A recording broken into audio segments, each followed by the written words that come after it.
if you really want spiritual practices, it's a different ball game altogether. And once it comes to meditation, they say that there are different points in your body where you can meditate. The most popular is heart center. It's not the physical heart, it's the spiritual heart. And the spiritual teacher who initiates you into spiritual sadhana, he will tell these things in detail. I can just give you a simple and superficial overview of all this. So heart is one of the centers where you meditate. Then there is tip of nose where one meditates. Then there is eyebrow where people meditate.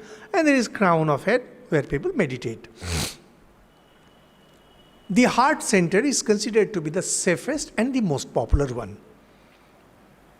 And the most dangerous is the crown of head. When somebody meditates here, this is considered to be the most dangerous unless you have been trained and guided by a really competent teacher. Now when you meditate, what happens? What exactly happens? When you meditate on some object of which you are aware. Meditation is always on some object of which you are aware. So for example, if you take up this pen, you can meditate on this pen, and there is absolutely nothing wrong with meditating on this pen. But normally we people use some holy association for meditation. So those who are, say, Lord Krishna devotee, they will form a mental image of Krishna, and all with photography and all, and these calendar photographs and all. There is an image of Sri Krishna, there is image of Lord Shiva, there is image of any of the idols, any of the god that appeals to your mind, and you meditate on that form of God in your heart. Now once you start meditating on that, whether it be Kali, whether it be Shiva, be it Krishna, be it Vishnu, be it anyone.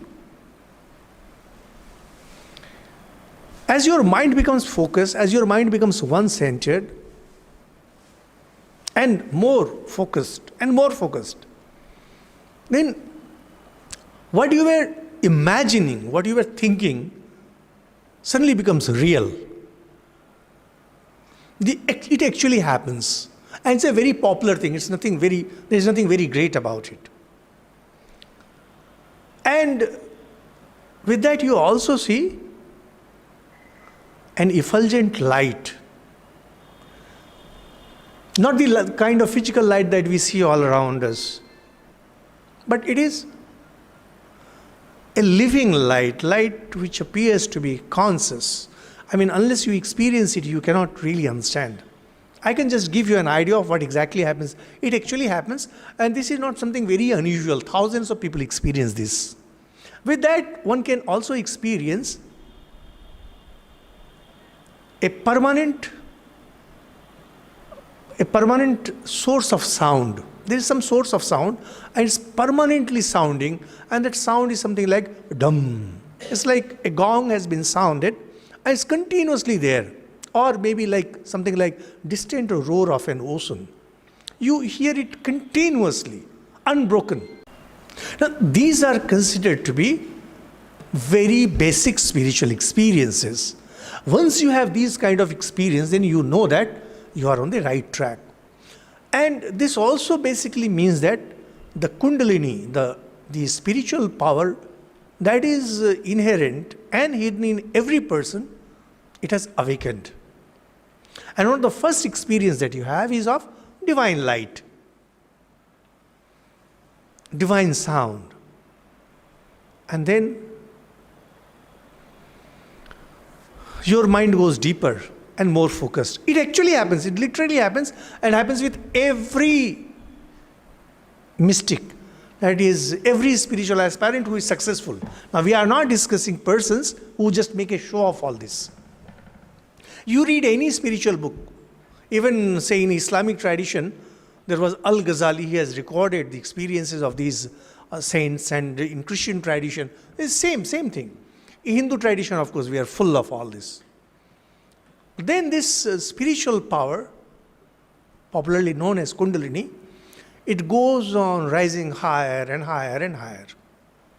And as it rises higher, your spiritual experiences start changing. And you start becoming more broad. That means you are seeing the spiritual light within your heart. Now once it rises up to your throat, your experiences are different. And then it comes to eyebrow, your experiences change. And finally it reaches the head. Your experiences are entirely different. And depending on various things, the ultimate spiritual experience can be anywhere. Here in the Upanishads, they are discussing that the ultimate spiritual experience where one sees Atman as the ultimate truth is in the head. And this is also in the heart.